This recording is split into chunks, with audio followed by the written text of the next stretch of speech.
Hello everyone, welcome back to my channel. I wish I can change my destiny का next part लेके आ गई हूँ। तो चलिए बिना देर करे शुरू करते हैं आज का पार्ट। और थैंक यू सो मच इतने प्यारे प्यारे कमेंट करने के लिए। तो चलिए शुरू करते हैं।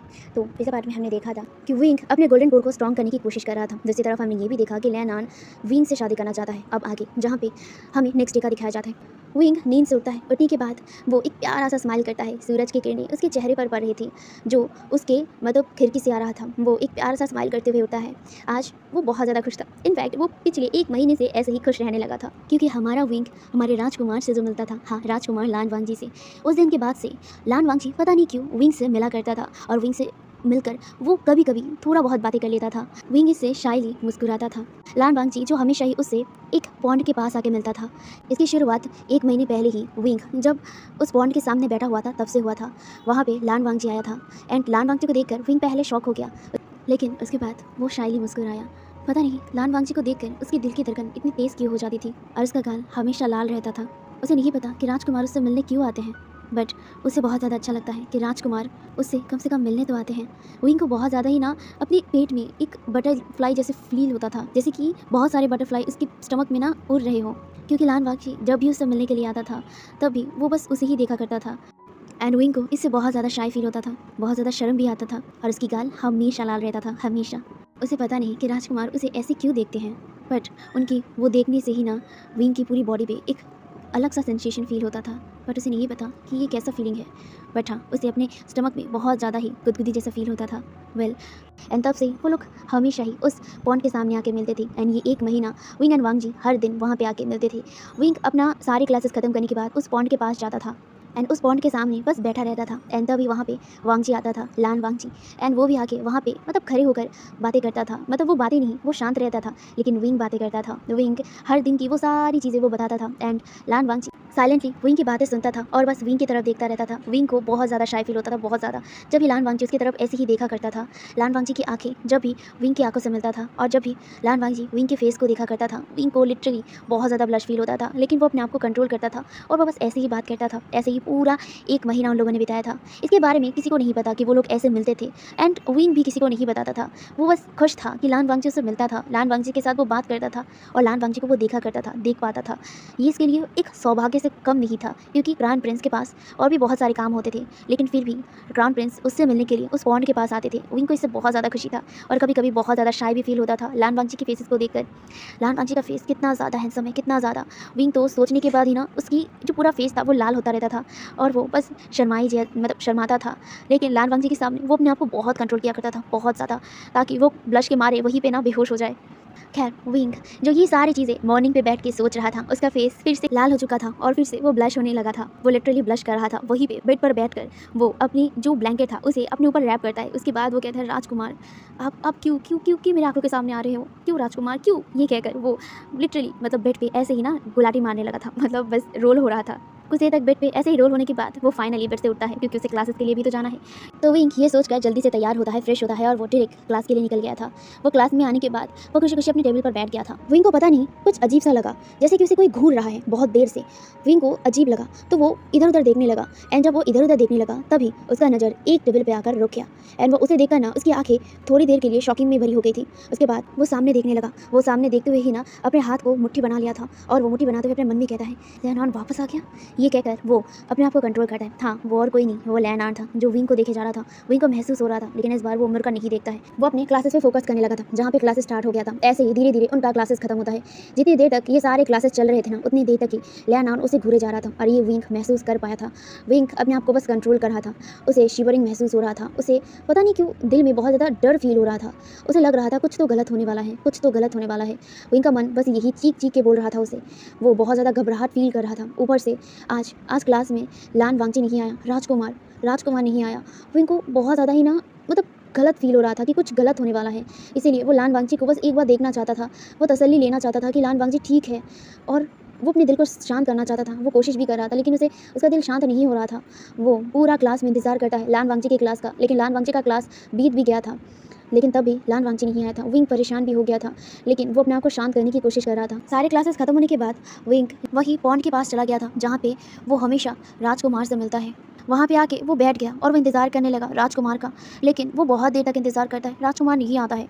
बहुत देर तक इंतज़ार करने के बाद जब वो देखता है कि राजकुमार नहीं आता है, वो वहाँ से उठता है। उठने के बाद वो डायरेक्ट जो अपने क्वार्टर की तरफ जाने लगा था। आज आज राजकुमार स्वॉट प्रैक्टिस में भी नहीं आए थे। वो कहाँ गए? विंग के दिल में चल रहा था, क्या राजकुमार ठीक है? ऐसा कभी नहीं हुआ था। मतलब विंग एक चीज़ नोटिस करने लगा था कि विंग की पास्ट लाइफ एंड विंग की प्रेजेंट लाइफ में अब बहुत ज़्यादा ही चेंजेस आ चुके थे, बहुत ज़्यादा चीज़ें चेंज हो चुके थे। इसीलिए विंग खुश भी था, लेकिन थोड़ा बहुत घबराया हुआ भी था, क्योंकि उसकी पास्ट लाइफ में क्या हुआ है उसे अपनी इस लाइफ में ये तो याद है, लेकिन कुछ चीज़ें अभी भी थी जो उसे पता नहीं था। मतलब उसके पास्ट लाइफ में हुआ ज़रूर था, लेकिन उसे पता नहीं था कि वो चीज़ें कैसे हुआ था। और साथ ही साथ उसकी प्रेजेंट लाइफ, जब वो प्रेजेंट लाइफ ही चेंज हो रहा था, तो आगे जाके उसकी प्रेजेंट लाइफ में क्या होगा वो ठीक से नहीं जानता, और इसीलिए ही वो घबराया हुआ है, वो थोड़ा सा डरा हुआ भी था। और ऊपर से विंग ने राजकुमार को भी नहीं देखा था। राजकुमार वो हमेशा ही अपनी ड्यूटीज़ निभाते थे, वो हमेशा ही सारी क्लासेस अटेंड करते थे जो भी उनको लेना था, लेकिन आज राजकुमार नहीं आए। ऊपर से वो पॉन्ड के पास भी नहीं आए थे। विंग को बहुत अजीब भी लगा और साथ ही साथ उसे बुरा भी लगा कि राजकुमार उससे मिलने नहीं आए। राजकुमार का फेस वो सुबह से नहीं देखा था। यही सोचकर उसने अपने मुंह को फुला लिया था, और वो मुंह को फुलाते हुए कहते, राजकुमार अब कहाँ हैं? अब एक बार भी मुझसे नहीं मिले, एक बार भी मैंने आपके चेहरे को तक नहीं देखा। ये सोचते हुए विंग पाउड बनाते हुए अपने क्वार्टर के पास चला गया था। वो इतना ही ज़्यादा राजकुमार के मतलब ख्यालों में खो गया था कि वो रूम के अंदर भी घुस गया। वो रूम के अंदर जाने के बाद अपनी तलवार को साइड में फेंकता है, और वो पाउट करते हुए अपने कमर पे हाथ रखते हुए कहता है, राजकुमार अब बहुत ज़्यादा बुरे हैं, बहुत ज़्यादा। अब एक बार भी मुझसे नहीं मिलने आए, आप कैसे? आप क्या एक बार भी मेरे बारे में नहीं सोचा? ये कहकर वो पाउट कर रहा था, एंड वो गुस्से में अपना जो रोप था उसे ओपन करने लगा था। पहले तो उसे बहुत ज़्यादा ही गर्मी लग रही थी, क्योंकि वो मतलब स्वॉट प्रैक्टिस किया था, इस वजह से वो स्वेटी भी था, तो इसीलिए वो अपना मतलब रोप खोलने लगा था। उसने अपने आउटर रोप को खोलने लगा था। उसे ये तक नहीं ध्यान दिया कि यहाँ पे उसके अलावा भी कोई है जो उसे देख रहा है। दूसरी तरफ विंग जो अपने रोप को मतलब अपने आउटर रोप को ओपन करने के बाद उसे एकदम नीचे फेंक दिया गुस्से में। वो बहुत ज़्यादा ही गुस्सा था। वो लान वांगजी को एक बार भी ना देखकर ना मतलब उसे अच्छा नहीं लगता है, उसे अच्छा नहीं लग रहा है, और ऊपर से उसे पता नहीं क्यों बेचैनी फील हो रहा था। शायद लान वांगजी के लिए लान वांगजी को नहीं देखा, इसीलिए वो देखना चाहता है लान वांगजी को, वो राजकुमार को देखना चाहता है। वो वही सोच रहा था, और वो ऊपर से अपना जो सेकंड लेयर था उसे भी गुस्से में खोल देता है, और वो उसे भी एकदम ज़मीन पे फेंक देता है। फेंकने के बाद मतलब वो जब तक फेंक रहा था ना, तब तक वो बोल रहा था, राजकुमार आप बहुत ज़्यादा बुरे हो, बहुत ज़्यादा। आपने विंग को एक बार भी नहीं देखा, एक बार भी विंग से मिलने नहीं आया, आप बहुत ज़्यादा बुरे हो, बहुत ऐसे कह के वो अपने सेकंड लेयर को भी ओपन कर दिया था। अब था इनर लेयर। वो इस इनर लेयर की तरफ देखता है जो ऑलरेडी स्वेट में उसके बॉडी के साथ थोड़ा बहुत चिपक गया था, और वैसे भी इनर लेयर बहुत ज़्यादा थिन था, बहुत ज़्यादा, इसे आधे से ज़्यादा उसकी बॉडी शो हो रही थी। विंग इस लेयर की तरफ देखता है, उसके बाद वो उसे भी ओपन करने ही वाला था, तभी उसे एक खांसने की आवाज़ आती है एंड ये सुनकर विंग एकदम डर गया, एंड वो अपने ही जो इनर लेयर था उसे एकदम अपने बॉडी पे लगा लिया, और वो ना तुरंत ही पीछे मुड़ गया। एंड पीछे मुड़ने के बाद उसकी आंखें बड़ी बड़ी, और वो अपनी बड़ी बड़ी आंखों से ना उस पर्सन को देखने लगा, और वो कहता है, राजकुमार आप यहाँ? ये कहकर वो उसकी तरफ आंखें बड़ी बड़ी करने लगा। जी हाँ, वहाँ पे और कोई नहीं, राजकुमार लान वांगजी था। विंग से शॉक हो गया कि राजकुमार उसके क्वार्टर में। विंग पहले शॉक हो गया, उसके बाद उसे याद आता है कि वो इनर लेयर में है, जिससे उसकी ऑलमोस्ट पूरी बॉडी शो हो रही थी। विंग का फेस ना एकदम टमाटर जैसा लाल हो गया था। एम्बैरेसिंग में वो इधर उधर अपने रोप की तरफ देखता है जो उसे बहुत ज़्यादा दूर थे। विंग ने ही ऐसे ही इन लोगों मतलब इन सारे रोप को इधर उधर फेंक दिया था, इसीलिए वो सोच नहीं पा रहा था कि वो क्या करे। वो 1 इंच तक हिल भी नहीं पा रहा था, और ऊपर से उसने अपने हाथों को अपने बॉडी के ऊपर रैप कर लिया था। उसके बालों से वो अपनी बॉडी को ढकने की कोशिश कर रहा था, लेकिन फिर भी उसकी बॉडी शो हो रही थी। हाँ, वो नीचे ट्राउजर जरूर पहना हुआ था, लेकिन ऊपर उसने जो थिन लेयर पहना हुआ था उसे ऑलमोस्ट उसकी बॉडी दिख रही थी। उसने अपने आप को मतलब अपने चेस्ट को एकदम ढक लिया था। वो इतना ज़्यादा एम्बैरस हो गया था, इतना ज़्यादा उसका फेस टमाटर जैसा लाल हो चुका था ना, वो बस अपने सिर को नीचा कर लिया। उसे बहुत ज़्यादा शर्म आ रही थी, बहुत ज़्यादा। ये क्या हो गया लान वांगजी के सामने? उसका तो एम्बैरेसन में मतलब फेस दिखाने का मतलब मुँह ही नहीं रहा, उसे लग रहा था। और ऊपर से वो खुद को ही कोसा जा रहा था कि वो कितना ज़्यादा स्टूपिड था। जब वो रूम में आया, एक बार उसे चेक तो कर लेना चाहिए था, लेकिन उसने नहीं किया। अब लान वांगजी उसके बारे में क्या सोच रहा होगा, ये सारी चीज़ें सोचकर विंग को बहुत ज़्यादा ही ना एम्बैरस फील हो रहा था, और साथ ही साथ बहुत ज़्यादा शाई भी फील हो रहा था। उसका पूरा फेस मतलब सिर से लेकर पैर तक एकदम लाल हो चुका था। वो एकदम पूरा लाल हो चुका था शर्म के मारे। वो अभी भी अपने बॉडी को ऐसे ही ढक रहा था, ढकने की कोशिश कर रहा था। दूसरी तरफ लान वांगजी, जिसकी ईयर ना एकदम टमाटर जैसा लाल हो गया था, वो ना एकदम शर्म के मारे उसकी पूरी लाल फेस, लाल गर्दन और लाल उसकी ईयर हो चुका था। वो अपना फेस दूसरी तरफ किया हुआ था, उसे बहुत ज़्यादा ही ना शर्म आ रहा था। असल में लान वांगजी विंग से बात करने के लिए आया था। वो कुछ दिनों के लिए राज्य से बाहर जाने वाला है। हाँ, वो कभी कभार राज्य से बाहर जाया करता है काम की वजह से। काम के सिलसिले में उसे कभी भी कोई प्रॉब्लम नहीं होता था राज्य से बाहर जाके काम करना, लेकिन इस बार थोड़ा सा अलग था। वो पिछले 1 महीने से विंग से मिला करता था, वही उस पॉन्ड के सामने। पता नहीं क्यों उसे इस विंग पे, इस ओमेगा पे एक खिंचाव महसूस होने लगा था। ये ओमेगा जिस तरह से स्माइल करता है, उसका फेस, उसकी आइज़, उसकी वही लिप्स, एंड वो लिप्स के नीचे वो मोल, पता नहीं क्यों पहली बार लान वांगजी की बॉडी में कुछ अलग सा रिएक्शन पैदा कर रहा था। लान वांगजी जब से विंग को मतलब गोद में उठाकर उसे रूम पे लाया था, मतलब उसे रूम पे सुलाया था, एंड जब से वो मतलब इंसिडेंट हुआ था, विंग के साथ किस तरह से लैन आने वो सारी चीज़ें किया था, उसके बाद से मतलब वांग जी पता नहीं बहुत ज़्यादा प्रोटेक्टिव फील कर रहा था विंग के लिए, इसीलिए वो हमेशा उसे प्रोटेक्ट करने की कोशिश करता था। वो अपनी इस फीलिंग्स को मतलब समझ नहीं पा रहा था कि वो आखिर इस ओमेगा के लिए क्या फील करता है, आखिर क्या है इस ओमेगा में। बट फिर भी वो इस ओमेगा से पता नहीं क्यों अटैच होने लगा था। उसने सोचा था कि वो ये सारी चीज़ें शायद एक क्राउन प्रिंस होने के नाते सोच रहा है कि वो अपने राज्य में कोई गलत होने नहीं देना चाहता, इसीलिए वो शायद उस ओमेगा के लिए प्रोटेक्टिव फील कर रहा है, लेकिन ऐसा नहीं था। ये लान वांगजी के दिल को भी पता है कि वो इस ओमेगा के लिए कुछ अलग फील करता है, पर ये क्या है ये वांगजी को नहीं पता है।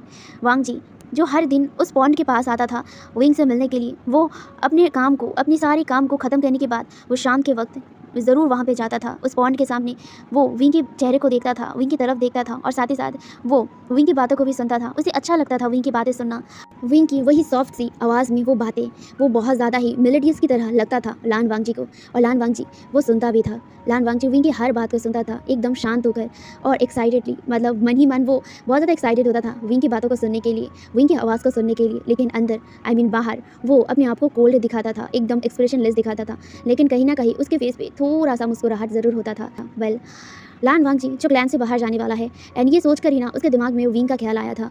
उसे कल रात को ही पता चला था कि उसे क्लैन से बाहर किंगडम से बाहर जाना पड़ेगा, और वो जब ये सुना कि उसे तकरीबन 3 हफ्ते के लिए राज्य से बाहर रहना पड़ेगा, उसकी आंखों के सामने पहला चेहरा विंग का ही आया था। एंड जब वो विंग के बारे में सोचा, उसके चेहरे पर उदासी छा गया।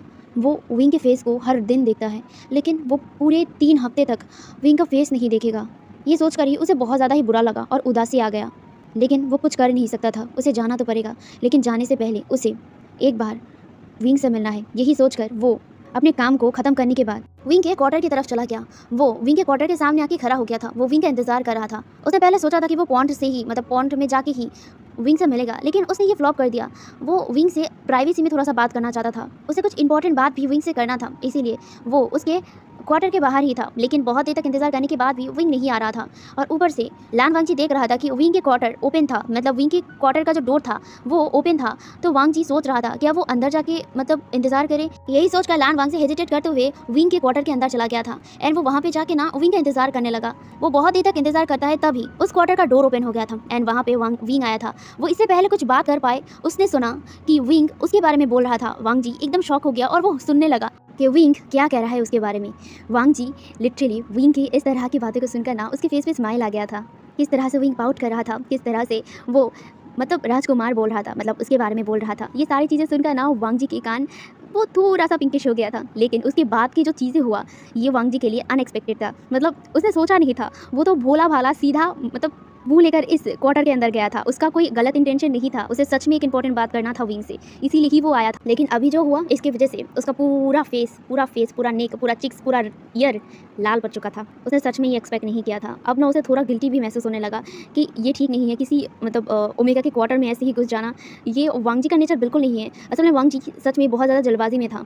वो रात के 9 बजे से पहले ही यहाँ से निकलने वाला है, और इसीलिए ही वो जाने से पहले बस एक बार विंग से बात करना चाहता था। लेकिन अब वो क्या करे, वांगजी यही सोच रहा था। उसने अपना फेस दूसरी तरफ किया हुआ था। उसका ईयर जो एकदम गर्म हो रहा था। वांगजी को फील हो चुका था कि उसका जो ईयर था वो हॉट हो रहा है बहुत ज़्यादा।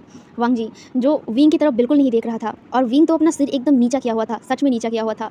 वो 1 इंच तक ना हिल भी नहीं पा रहा था। वो हिलेगा कैसे, क्योंकि वो अभी एक इनर रूप में था जो ऑलमोस्ट बहुत ज़्यादा थिन था, और साथ ही साथ ओमेगास की जो ब्रेस्ट होता है ना, चेस्ट, तो वो थोड़ा उभरा हुआ होता है। एंड विंग जो ऑफकोर्स अंदर एक अलग सा कपड़ा पहनता है, तो अभी ना जो थिन रोब वो पहना हुआ था, उसके अंदर से वो कपड़ा भी दिखाई दे रहा था। एंड इस वजह से विंग और भी ज़्यादा एम्बेरस, और भी ज़्यादा शर्म फील कर रहा था। वो अब क्या करे समझ नहीं पा रहा था, और वो वांगजी की तरफ तो बिल्कुल नहीं देख पा रहा था। राजकुमार की तरफ तो 1 इंच तक वो नहीं देख पा रहा था।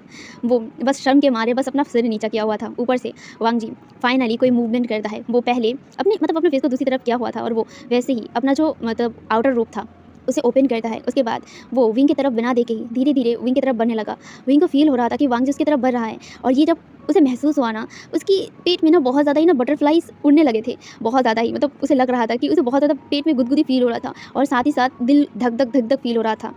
उसने अभी तक अपना सिर नीचा किया हुआ था, लेकिन वो महसूस कर सकता था कि लान वांगजी उसकी तरफ ही आ रहा है। विंग जो और भी ज़्यादा ही नर्वस होने लगा था, जहाँ पे लान वांगजी धीरे धीरे विंग के पास आके विंग के ऊपर वही आउटर रोप एकदम रैप कर दिया। विंग इससे ना एकदम फ्लिंच कर उठा था जब वांग जी उसकी बहुत क्लोज आ गया था। लेकिन वो देखता है कि वो इनर रोप लान वांग जी विंग के ऊपर रैप कर रहा है। विंग ना तुरंत ही उस आउटर रोप को ना एकदम जकड़ लिया एंड अपने बॉडी के ऊपर ना एकदम अच्छे से रैप कर लिया था। एंड ये आउटर रोप बहुत ज़्यादा बड़ा था। ऑफ कोर्स लान वांग जी एक अल्फा है तो उसकी बॉडी के अकॉर्डिंग ही उसका आउटर रोप होगा। तो विंग से ये बहुत ज़्यादा छोटा था। आई मीन विंग इससे बहुत ज़्यादा छोटा था एंड वो रोप बहुत ज़्यादा बड़ा था। ओके, तो यहाँ पे वांग जी का जो आउटर रोप था उसे विंग ने एकदम पूरी तरीके से अपने बॉडी पे रैप कर लिया था और वो अभी भी शाय फील कर रहा था। वो कुछ बोल नहीं पा रहा था और ऊपर से वांग जी भी कुछ बोल नहीं पा रहा था। कुछ देर तक ना उन दोनों के बीच में ये ऑकवर्ड मोमेंट रहता है। उसके बाद वांग जी जो फाइनली कुछ बोलने का सोचता है उसके बाद वो खासते हुए कहता है मुझे मुझे माफ़ कर दो। मैं ऐसे ही तुम्हारे इस मतलब क्वार्टर में नहीं आना चाहता था। वो ना हकला रहा था लिटरली। लान वांग जी पहली बार एक ओमेगा के सामने ऐसे हकला रहा था। वो कभी भी किसी के सामने भी हकलाना तो दूर की बात है, अपने बातों से मुकर तक नहीं था और अपने बातों पे मतलब हमेशा ही एक कोल्ड नेचर था और साथ ही साथ एक डीप वॉइस यूज़ होता था। लेकिन विंग आज पहली बार लान वांग जी के मुंह पे इतना स्वीट, इतना सॉफ्ट, इतना नर्वस और इतना हकलाते हुए वॉइस सुन रहा था जहाँ पे लान वांग जी कहता है वो मैं तुमसे कुछ कहने के लिए आया था। उससे पहले तुम तैयार हो जाओ, ठीक है। ये कहकर वो उस रूम से ना चुपचाप बाहर निकल गया। विंग बस सुना एंड जब वांग जी उस रूम से बाहर निकला ना, विंग जो पहले उस डोर की तरफ देखा उसके बाद वो ना धीरे से अपना हाथ अपने चेस्ट पे रखा, मतलब अपने दिल पे रखा और अपने दिल की धड़कन जो बहुत ज़्यादा बीट कर रहा था, बहुत ज़्यादा धड़क रहा था, उस पर हाथ रखते हुए वो बस गेट की तरफ देखता है। उसके फेस पर जो एम्बैरेसमेंट था उससे भी ज़्यादा उसके फेस पे स्माइल था। लान वांग जी कितना काइंड है। वो चाहता तो कुछ और भी कर सकता था लेकिन वो किस तरह से उस आउटर रोप को लान वांग जी विंग की बॉडी पे रैप कर दिया। वो सच में जेंटलमैन है। सच में विंग सच में इस पर्सन से प्यार करने लगा है। हाँ प्यार, वो प्यार करता है इस पर्सन से, बहुत ज़्यादा वाला करता है। वो मन ही मन ये बोल रहा था और उसके फेस पे एक प्यारा सा स्माइल था। वो अपने ऊपर वो रैप किया हुआ उस रोप की तरफ देखता है, उस आउटर रोप पे जिस पे एक मतलब खुशबू आ रहा था एंड ऑफकोर्स ये लान वांग जी का खुशबू था, सैंडलवुड। वही सैंडलवुड का वो खुशबू वो उसे इनहेल करता है। उसके फेस पे दोबारा सा स्माइल आ जाता है लेकिन उसकी गाल वो लाल हो जाता है कि लान वांग जी ने इसकी बॉडी को देखा है। हाँ पूरी तरीके से तो नहीं लेकिन जितना देखा तो है ना। तो विंग को उसके लिए शाय भी फील हो रहा था लेकिन उसे अभी जल्दी से तैयार होना है क्योंकि लान वांग जी बाहर ही इंतज़ार कर रहा है। वो जल्दी से जाता है, वो फ्रेश होता है, आई मीन जो रोप था वो रोप को प्रॉपरली पहनता है। उसके बाद वो मतलब शायली बाहर आता है एंड बाहर ही लान वांग जी खड़ा हुआ था। लान वांग जी जो बाहर से ही ना चांद की तरफ देख रहा था। अभी रात हो चुका था क्योंकि शाम का वक्त ख़त्म हो गया था एंड रात हो चुका था तो चांद दिख रहा था। वो चांद की तरफ देख रहा था। तभी लान वांग जी के पीछे से विंग कहता है राजकुमार मैं आ गया हूँ। एंड ये सुनकर जो हमारा वांग जी था, वांग जी पीछे मुड़ता है एंड वो उसकी तरफ देखता है, आई मीन विंग की तरफ। विंग जो अपने सिर को नीचा किया हुआ था वो अभी भी बहुत ज़्यादा एम्बैरेस था, बहुत ज़्यादा। उसका फेस अभी भी लाल था, एकदम रेड था और वो अपनी सिर को एकदम नीचा किया हुआ था। वांग जी जो कुछ देर तक विंग की तरफ देखता है उसके बाद वो विंग के पास आता है एंड विंग के पास आके खड़ा हो जाता है एंड विंग की तरफ देखता है। विंग जो अपने आइज़ को एकदम नीचा किया हुआ था जहाँ पे वांग जी विंग की तरफ देखते हुए कहता है विंग। एंड ये सुनकर विंग अपनी आंखों को नीचा करते हुए ही बस अपने मुंह से कहता है। एंड ये सुनकर जो लान वांग जी था, लान वांग जी कहता है मैं 3 हफ्ते के लिए राज्य से बाहर जा रहा हूँ। ये सुनकर लान वांग जी की तरफ डायरेक्ट विंग देखता है। विंग जो हैरान हो गया और वो हैरान होकर लान वांग जी की तरफ देखने लगा। लान वांग जी जो विंग की तरफ देखते हुए कहता है मुझे राज्य के कुछ काम से 3 हफ्ते के लिए बाहर जाना पड़ेगा। ये कहकर वो चुप हो जाता है और वो विंग की तरफ देखने लगा। विंग का फेस जितना ज़्यादा शाय था और इतना ज़्यादा स्माइल कर रहा था वो एकदम ना मुरझा गया और वो एकदम मतलब पीला पड़ गया था और वो उदास होते हुए विंग वांग जी की तरफ देखने लगा। वो 3 हफ्ते के लिए लान वांग जी को नहीं देखेगा। 3 हफ्ता, ये सोचकर विंग की आंखों में नमियाँ दिखने लगी थी। वो अपनी आंखों को नीचे झुका लिया और वो अपने सिर को सिर्फ नोट कर दिया। उसे रोना आ रहा था। उसे पता नहीं क्यों थोड़ा सा गलत फील हो रहा था। उसे जैसे लग रहा था कि कुछ तो ऐसा होने वाला है जो ठीक नहीं है और ऊपर से लान वांग जी उसका राजकुमार वो राज्य से दूर रहेगा और उससे दूर रहेगा। ये सारी चीज़ें सोचकर विंग को पता नहीं बहुत ज़्यादा ही ना बेचैनी फील हो रहा था और उसकी आंखों में वो आंसू भी थे जो अब झलक गए थे। वो रो रहा था, मतलब एकदम साइलेंटली रो रहा था। वो अपने रोने को कंट्रोल तो कर रहा था लेकिन सच में उसकी आंखों से आंसू निकल रहे थे। वो चाह कर भी वो आंसू रोक नहीं पा रहा था। जहाँ पे जो लान वांग जी था, लान वांग जी ने ये नोटिस किया। वो धीरे से लान वांग जी विंग के थोड़ा क्लोज आया। उसके बाद वो विंग के हाथों को पकड़ लिया। विंग इससे थोड़ा सा चौंक गया लेकिन उसने कुछ नहीं कहा। वो अभी भी अपना सिर नीचा किया हुआ था एंड वो साइलेंटली अपने आंखों के आंसू को रोकने की कोशिश कर रहा था। तभी जो विंग था, विंग के कानों में लान वांग जी की एक सॉफ्ट एंड स्वीट सी वॉइस आता है, विंग। ये सुनकर विंग जो लान वांग जी की तरफ देखने लगा जहाँ पे लान वांग जी विंग के आंखों में आंसू देखकर ना उसे बहुत ज़्यादा बुरा लगा। उसे पता नहीं कि अपने दिल में बहुत ज़्यादा पेन सा फील हुआ। वो तुरंत ही ना अपने दोनों हाथ से विंग की आंखों के आंसू को पोंछ दिया और वो उसकी आंखों में देखने लगा। विंग की आंखें वो लाल हो चुकी थी, जहाँ पे लान वांगची उसकी वो लाल आइज़ की तरफ देखते हुए कहता है, मैं बहुत जल्द वापस आऊँगा, बहुत जल्द, चिंता मत करना। और हाँ, मेरी एक बात ध्यान से सुनना, जब तक मैं वापस ना आऊँ तब तक तुम अपना ध्यान रखना, अपने आप को प्रोटेक्ट करना। ये कहकर वो विंग की आंखों में देखने लगा। चांद की रोशनी विंग के फेस पे पड़ रही थी एंड विंग का फेस जो बहुत ज़्यादा ब्राइटली ग्लो कर रही थी चांद की रोशनी में। वांगजी बस इस ब्यूटीफुल ओमेगा को देखने लगा। ये ओमेगा सच में बहुत ज़्यादा खूबसूरत है। इस ओमेगा में कुछ तो अलग है जो लान वांगजी को अच्छा लगता है, पर क्या पता नहीं। पर फिर भी इस ओमेगा को देखकर लान वांगजी को अपने दिल की धड़कन बहुत ज़्यादा तेज़ महसूस हो रहा था। तेज़ वो समझ सकता था, वो महसूस कर सकता था कि उसके दिल की धड़कन बहुत तेज़ी से बीट कर रहा था, यही प्यारी सी क्यूट सी ओमेगा को देखकर। लेकिन पता नहीं क्यों आज उसे दिल थोड़ा सा घबरा भी रहा था। इस ओमेगा को छोड़ के जाने का उसे बिल्कुल मन भी नहीं कर रहा था। और इसका एक बड़ा रीज़न ये भी है कि लैन आन जो अभी अपना पनिशमेंट ले चुका था एंड वो वापस से अब क्लासेस ज्वाइन भी करता है। वांगजी नहीं चाहता था कि लैन आन विंग के आसपास भी मंडराए। उसे बिल्कुल नहीं पसंद था कि लैन आन उसके तरफ भी देखे। एंड लान वांगजी काफ़ी बार नोटिस किया था कि लैन आन विंग की तरफ बहुत घिनौनी तरीके से देखता है, और ये चीज़ लान वांगजी को बिल्कुल पसंद नहीं था। एंड यही टेंशन, यही चिंता उसके मन में था इस ओमेगा को लेकर, इस ओमेगा की सेफ्टी को लेकर। और इसीलिए ही वो आज यहाँ पे उसे मिलने के लिए आया है, क्योंकि अभी उसे जाना पड़ेगा और रात को भी उसे यहाँ से निकलना होगा, इस किंगडम से बाहर जाना पड़ेगा। ये सोचकर वो उसकी तरफ देखता है। उसके बाद वो उसे कहता है, अपना ध्यान रखना, अगर कुछ भी ज़रूरत हो तो बाहर मेरे बहुत सारे गार्ड्स हैं जो तुम्हारी प्रोटेक्शन के लिए है। मैंने उनको तुम्हारी प्रोटेक्शन के लिए रखा है, उनसे बताना, वो तुम्हें हेल्प करेंगे। और हाँ, याद रहे लैन आन से जितना हो सके दूर रहना। ये कहकर वो उसकी तरफ देखता है। विंग जो ब्लिंक कर रहा था, उसके फेस में एक प्यारी सी एक क्यूट सी स्माइल आ जाती है और वो अपने सिर को सिर्फ नोट करता है। ये सुनकर लान वांगजी भी अपने सिर को नोट करता है और उसके बाद वो कुछ देर तक ऐसे ही विंग को देखता है। उसके बाद वो थोड़ा सा और विंग के करीब आके विंग के चेहरे को बहुत अच्छी तरीके से पकड़ के उसके फॉरहेड पर एक स्वीट एंड सॉफ्ट सा किस करता है। उसके बाद वो उसे थोड़ा सा अलग होता है और उसके चेहरे को देखता है। विंग का फेस और भी ज़्यादा लाल हो गया था और वो शर्मा तो ही अपनी आंखों को झुका लिया था। उसके होठों में एक प्यारी सी एक क्यूट सी स्माइल थी। लान वांगजी वही प्यारी सी एडोरेबल सी फेस देखता है। उसके चेहरे पर एक क्यूट सा स्माइल आ जाता है, मतलब वांगजी के फेस पे एक छोटा सा स्माइल आ जाता है। और फिर वो फाइनली विंग से थोड़ा अलग होता है और अपना दोनों हाथ विंग के चेहरे से हटाता है। उसे थोड़ा सा मतलब दूरी मेंटेन करके उसकी तरफ देखकर कहता है, मैं जल्दी वापस आऊँगा। ये कहकर वो विंग को मतलब उसके क्वार्टर के अंदर जाने के लिए कहता है। विंग भी अपनी रेड चिक्स को लेकर ही अपने सिर को नोट करता है और एक बार राजकुमार की तरफ देखता है और वो शाइली कहता है, राजकुमार आप अपना ध्यान रखिएगा और जल्दी वापस आइएगा। ये कहकर और वो तुरंत ही अपने सिर को नीचा करते हुए धीरे धीरे करके अपने क्वार्टर के अंदर चला गया और अपने क्वार्टर का दरवाज़ा बंद कर दिया। दूसरी तरफ वांगजी तब तक वहाँ पे खड़ा रहता है जब तक विंग रूम के अंदर नहीं चला गया, और वो जाने के बाद ही वो अपने तलवार पे उड़ के वहाँ से डायरेक्ट अपने महल आ गया। अपने महल आते ही वहाँ पे ऑलरेडी शुयेंग खड़ा था और शुयेंग के साथ बहुत सारे रॉयल गार्ड्स भी खड़े थे एंड वो लोग तैयार थे अब प्लान से राज्य से बाहर जाने के लिए। जहाँ पे शुयेंग क्राउन प्रिंस की तरफ देखते हैं और वो कहते हैं, क्राउन प्रिंस क्या आप वहाँ पे भी जाएंगे? ये सुनकर जो लान वांगजी था, लान वांगजी शुयेंग की तरफ देखता है और वो अपना सिर सिर्फ नोट करता है। ये सुनकर क्राउन प्रिंस की तरफ शुयेंग देखता है और वो हेजिटेटली कहता है, राजकुमार क्या ये सही होगा? मतलब आप वहाँ पे मत जाइए, वहाँ पे बहुत ज़्यादा खतरा है। जितना मैंने सुना है अभी वहाँ पे बहुत सारी चीज़ें चल रहा है, वहाँ पे ऐसे जाना ठीक नहीं होगा। ये सुनकर लान वांगजी अपने सिर को नामे हिलाते हुए कहता है, मुझे जाना पड़ेगा वहाँ पे और मैं जाऊँगा। ये कहकर वो शुयेंग से कहता है, अब चलने के लिए तैयार हो जाओ। ये कहकर वो आगे बढ़ने लगा और साथ ही साथ जो मतलब शुयेंग था, शुयेंग भी अपने सिर को सिर्फ नोट करता है। उसे पता है कि राजकुमार नहीं मानने वाले हैं, वो ज़रूर वहाँ पे जाएंगे। यही सोचकर जो शुयेंग था, शुयेंग भी जाने लगते हैं एंड वो लोग रवाना हो जाते हैं गुसू से। दूसरी तरफ हमारा विंग जो दरवाज़ा लगाने के बाद दरवाजे पे ना लीन हो गया था और वो अपनी लाल लाल चिक्स को ना पकड़ लिया था। उसके दिल की धड़कन इतनी ज़्यादा बीट कर रही थी ना, धक धक फील हो रहा था विंग को। विंग अपने दिल पे हाथ रखता है और वो वही अपने फॉरहेड पर वो किस महसूस करते हुए उसके फेस दोबारा लाल हो जाता है और उसके फेस पे स्माइल भी आ जाता है कि लान वांगजी ने, राजकुमार ने, क्राउन प्रिंस उसे किस किया, उसके फॉरहेड पर उसके फॉरहेड पर किस किया। ये सोच कर ही उसकी पूरी बॉडी ना एकदम लाल पड़ गई थी। वो तुरंत ही ना एकदम बेड पर आ गया और बेड पे ना एकदम उछल पड़ा। वहाँ पे वो लेते हुए उसमें ना रोल होते हुए मतलब शर्माए जा रहा था। वो ब्लैंकेट को ना अपने ऊपर ढक लिया था और वो बस शर्माए जा रहा था। ऐसे ही रोल करते हुए ना विंग की नज़र उस आउटर रूप पे पड़ती है जो लान वांगजी का था, राजकुमार का। वो इसे यही भूल गए थे जहाँ पे लान वांगजी का वो आउटर रूप विंग अपने हाथ में लेता है और वो उसे स्मेल करने लगता है।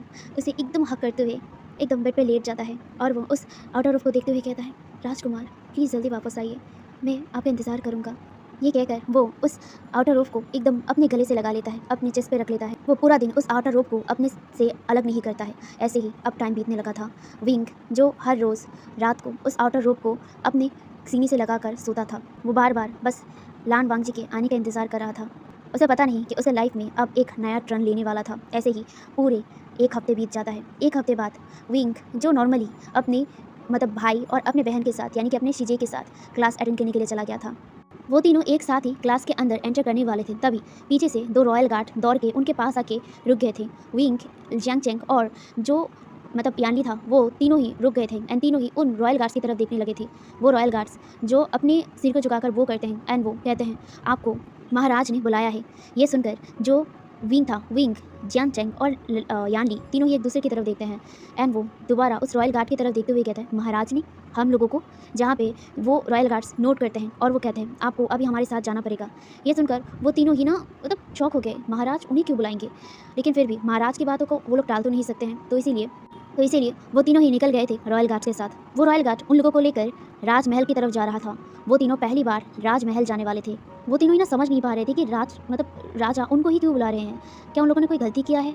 विंग भी सोचने लगा था क्या उन लोगों ने कुछ गलती किया है। विंग को पता नहीं, अच्छा नहीं लग रहा था, थोड़ा बहुत घबराहट हो रहा था, जैसे कि लग रहा था कि कुछ तो गलत होने वाला है, पर क्या।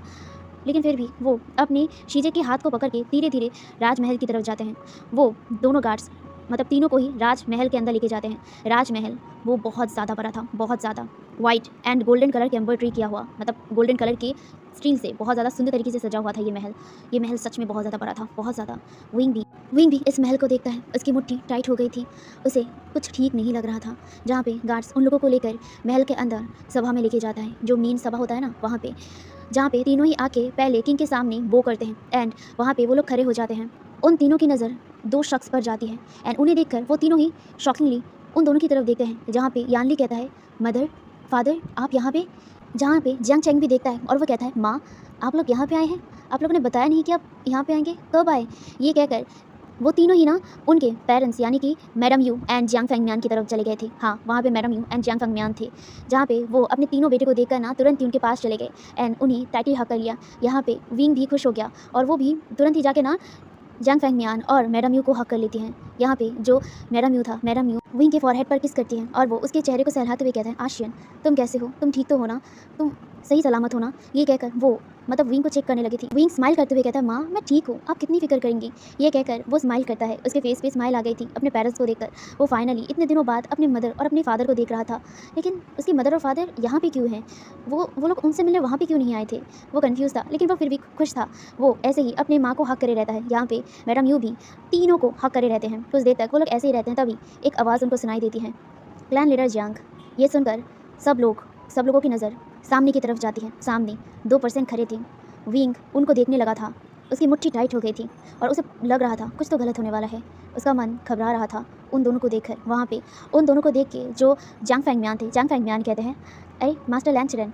ये कहकर वो उनके पास जाके उन्हें बो करते हैं एंड लैन चेरन भी बो करता है। हाँ, वहाँ पे लैन चेरन था और साथ ही साथ वहाँ पे उनका बेटा लैन भी था। लैन स्माइल करते हुए जियांग फेंगमियान के सामने आकर उन्हें बो करता है और वो कहते हैं आप कैसे हैं, आपको आने में ज़्यादा तकलीफ़ तो नहीं हुई ना। ये कहकर वो उन्हें स्माइल करते हुए देख रहे थे। बहुत ही जेंटली बात कर रहा था लैनान एंड ये देखकर विंग शॉक हो गया। विंग शॉकिंगली लैनान को देखने लगा और अपने पेरेंट्स की, वो अपनी मदर की तरफ देखने लगा था। उसकी माँ वो भी स्माइल करते हुए लैनान की तरफ देखती हैं और वो कहती है हाँ हम ठीक है, हम सही सलामत आए हैं। ये कहकर मैडम यू भी उसके सामने लैनान के सामने खड़ी होती है और वो लैनान की तरफ देख रही थी। लैनान भी स्माइल करते हुए मैडम यू को ग्रीट करती हैं, मैडम यू भी ग्रीट करती हैं। यहाँ पे जो विंग था, विंग समझ नहीं पा रहा था। जहाँ पे जो लैन चेरन थे, लैन चेरन खासते हुए कहते हैं तो अब आगे की बात करें। ये कहकर वो स्माइल करते हुए जियांग फेंगमियान की तरफ देखते हैं। जियांग फेंगमियान नोट करते हैं। इसके बाद वो लोग वहाँ पे बैठ जाते हैं। उन लोगों के लिए बैठने की बंदोबस्त किया गया था एंड वो लोग वहाँ पे बैठते हैं। बैठने के बाद यहाँ पे जो किंग थे यानी कि लैन चिंगेंजोंग, वो कहते हैं तो जैसा कि आप लोगों को लेटर मिला था, हमने सारी चीज़ें लेटर में ही बताया था, तो आपको क्या लगता है कि आप लोग इस प्रस्ताव को एक्सेप्ट करते हैं। ये कहकर लैन चिंगेंजोंग जियांग फेंगमियान की तरफ देखते हैं। जियांग फेंगमियान स्माइल करते हैं और साथ ही साथ मैडम यू की तरफ देखते हैं। मैडम यू भी नोट करती हैं एंड वो दोनों ही कहते हैं हाँ हमारे लिए तो ये सौभाग्य की बात होगी कि हमारे घर की ओमेगा आपके घर में जाएंगे और वो राजघरानी का बहू बनेगा। ये तो मेरे लिए और हमारे कबीले के लिए सबसे बड़ी सौभाग्य की बात होगी। ये कहकर वो दोनों ही स्माइल करते हैं और वो नोट करते हुए कहते हैं हम दोनों ही इस प्रस्ताव को एक्सेप्ट करते हैं।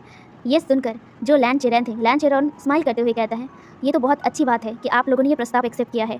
मैं वादा करता हूँ कि आप लोगों को मैं रिग्रेट का मौका नहीं दूंगा। और हाँ, आपके घर का ओमेगा हमारे इस राजघराने में बहुत अच्छे से रहेगा। मेरा बेटा आपके ओमेगा को, आपके बेटे को, आपके ओमेगा बेटे को बहुत अच्छे से रखेगा, उसका जिम्मेदारी वो अच्छे से पूरा करेगा। ये कहकर लैन चिरेन की नज़र विंग की तरफ जाता है।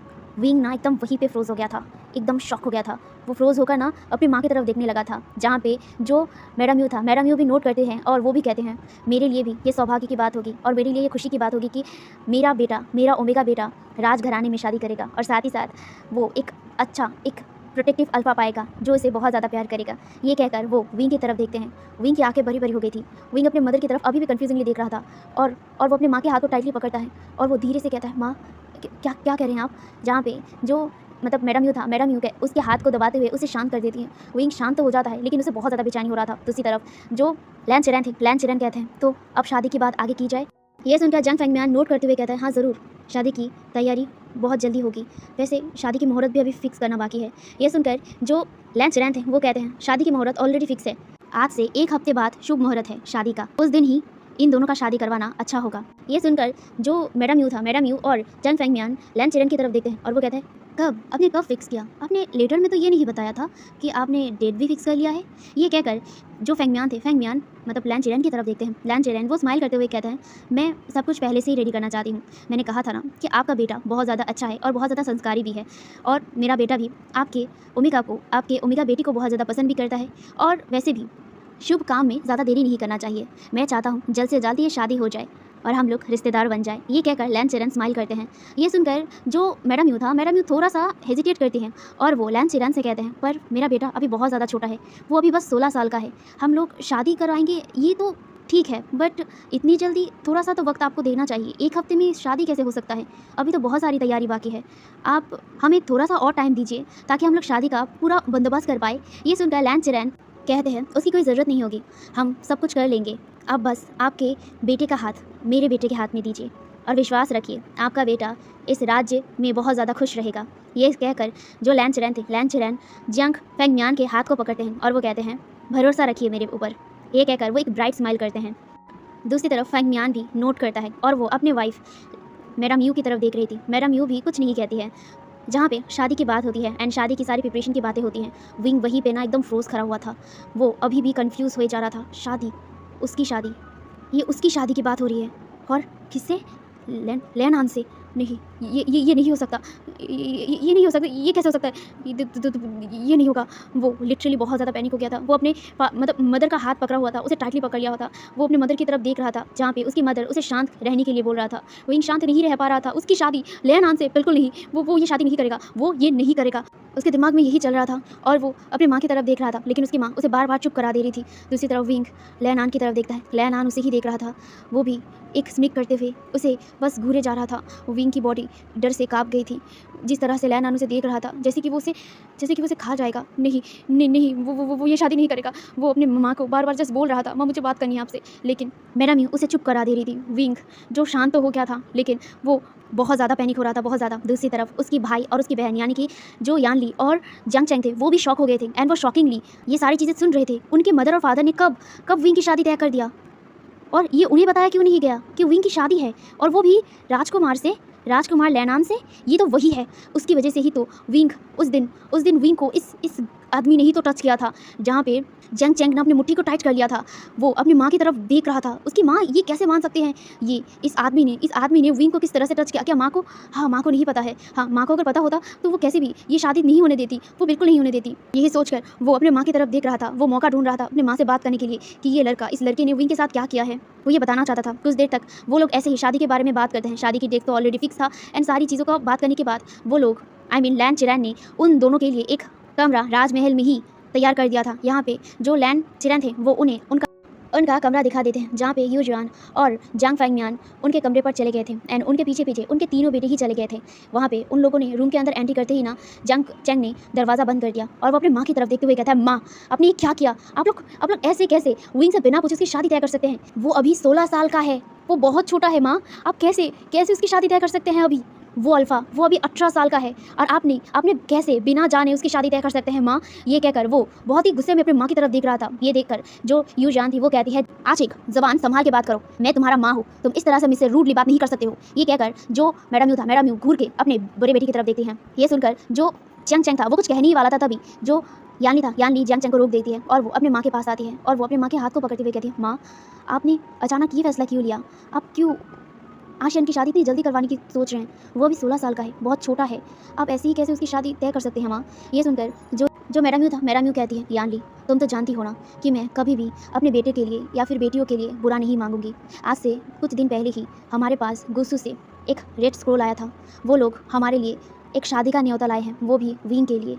वो चाहते हैं कि विंग की शादी वो उनके सेकेंड चाइल्ड यानी कि सेकेंड राजकुमार लहनान के साथ करवा दें। ये सुनने के बाद हम खुद भी पहले शॉक हो गए थे, लेकिन ये राजघराने हैं याली, राजघराने में हमारा आशियान अच्छा रहेगा, खुश रहेगा और यही सोचकर हम लोगों ने इस प्रस्ताव को एक्सेप्ट कर लिया है। आशियान वहाँ पे खुश रहेगा और वैसे भी ये राजघराने हैं, राजघराने से स्क्रोल आना तो ये सौभाग्य की बात होता है और हमारे आशियान के लिए ये आया है तो ये बहुत गर्व की बात होगी ना, इसीलिए हम लोगों ने इस शादी को एक्सेप्ट करने का सोचा है। और वैसे भी आशियान अभी छोटा है, अब उससे हम क्या पूछेंगे, हम उसकी भलाई के लिए ही सारी चीज़ें कर रहे हैं। हाँ मानते हैं उसकी एज छोटा है, लेकिन वो एडजस्ट कर लेगा। राजकुमार बहुत अच्छे हैं, राजकुमार उसे मौका देगा, उसे टाइम देगा, उसके और राजकुमार की रिलेशनशिप को आगे बढ़ाने में वो टाइम देगा। और वैसे भी एज मैटर नहीं करता है, राजघराने से इतना अच्छा प्रस्ताव आने के बाद हम लोग इसे ठुकरा नहीं सकते हैं, इसीलिए हम लोगों ने तय कर लिया है कि ये शादी होगा। हाँ ये शादी थोड़ा जल्दबाजी में हो रहा है, लेकिन शुभ काम में ज़्यादा देरी नहीं करना चाहिए। और वैसे भी अगर ये शादी हुआ तो हमारा रिस्पेक्ट भी बहुत ज़्यादा बढ़ जाएगा। हमारे घर का अगर ओमेगा राजघराने में शादी करेगा तो हमारी सम्मान और भी ज़्यादा ऊंचा हो जाएगा और इतना बड़ा अपॉर्चुनिटी मिलने के बाद हम लोग कैसे इस रिश्ते को ठुकरा सकते हैं, इसीलिए हम लोगों ने तय किया है कि ये शादी होगा। ये कहकर जो मैडम यू अपना चेहरा आशियान की तरफ करती है। आशियान यानी कि विंग ये सुनकर बहुत ज़्यादा शौक हो गया था, उसकी आंखों में आंसू आ गए थे, वो अपनी माँ की तरफ देख रहा था, वो बहुत ज़्यादा शौक था, वो अपनी माँ की तरफ देखते हुए कुछ कहने की कोशिश कर रहा था, लेकिन वो कुछ कह नहीं पा रहा था। उसकी शादी वो भी लहनान से नहीं वो ये नहीं करेगा, वो ये शादी नहीं करेगा, वो दोबारा ये गलती नहीं करेगा। वो ये कहकर वो अपनी माँ की तरफ देखता है और वो ना तुरंत ही अपनी माँ के पास आ गया और वो ना अपनी माँ के हाथ को पकड़ते हुए कहता है, माँ मैं ये शादी। तभी जो मैडम यू कहती, आशियान मुझे पता है कि तुम अभी शॉक्ड हो, तुम हैरान हो कि तुम्हारी शादी मैंने अचानक तय कर दिया है, पर आशियान तुम्हें तो पता है ना कि तुम्हारी माँ तुम्हारे लिए कभी भी गलत नहीं सोचेगी। मैं तुम्हारी भलाई के लिए ही ये शादी करवा रहा हूँ। देखो आशियान, तुम्हारे लिए राजघराने से शादी का स्क्रोल आया है, ये कोई नॉर्मल बात नहीं है या फिर छोटी बात नहीं है, ये बहुत गर्व की बात है कि तुम्हारे लिए वो लोगों ने शादी का स्क्रोल भेजा है और वो लोग तुम ही राजघराने का, उनके बेटे का, सेकंड बेटे का बहू बनाना चाहते हैं, उनका ओमेगा बनाना चाहते हैं। ये बहुत बड़ी बात है।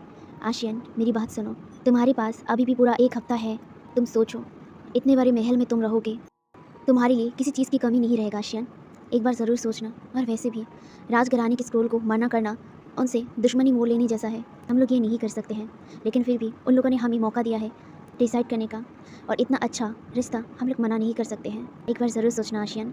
ये कहकर वो उसके सिर पे हाथ फेरने लगी थी। दूसरी तरफ विंग बस शांत होकर अपनी माँ की बात को सुन रहा था। उसकी आंखों से आंसू निकल गए थे, जहाँ पे मैडम यू ने उसकी आंखों के आंसू को पूछा और वो कहा, मत रो आशियान, मुझे पता है कि तुम थोड़ा सा शौक हो कि मैंने इतनी जल्दी तुम्हारी शादी तय कर दिया, बट आशियान ये तुम्हारी भलाई के लिए ही है। ये कहकर जो मैडम यू विंग के फॉरहेड पर किस करती और वो कहती, अभी तुम लोग जाओ क्लासेस अटेंड करने के लिए, क्योंकि तुम लोग ऑलरेडी लेट हो चुके हो, जाओ। ये कहकर वो तीनों की तरफ देखते हैं, जहाँ पे जो यानली एकदम शांत हो गई थी और साथ ही साथ जो विंग भी शांत हो गया था। दूसरी तरफ जंग चंग को ना बहुत ज़्यादा गुस्सा आ रहा था, बहुत ज़्यादा। वो अपनी माँ की तरफ देखता है और वो अपनी माँ के सामने खड़ा होते हुए कहता है, माँ को पता भी है आप क्या कर रहे हैं, आप उस अल्फा से विंग की शादी करवाने की सोच रहे हैं। वो अल्फा, आपको पता है वो अल्फा आशियान के साथ क्या क्या था, उसने आशियान के।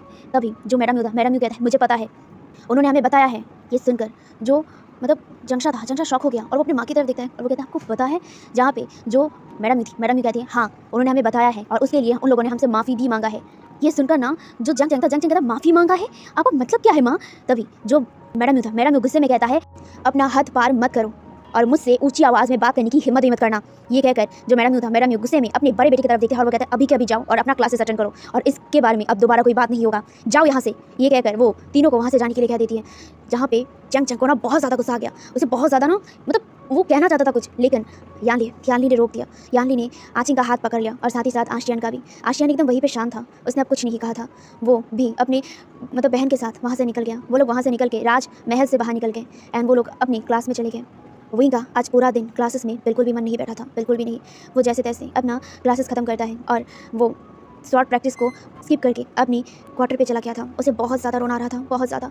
वो अपने क्वार्टर में आने के बाद रूम का डोर एकदम लॉक कर लेता है और लॉक करने के बाद और वो वहीं पे डोर पे लीन होके बैठ गया और बैठने के बाद वो अपने जो घुटने थे अपने जो पैर थे उसे एकदम हक कर लिया। हक करने के बाद वो एकदम ना काँप रहा था, उसकी बॉडी पूरी तरीके से काँप रहा था।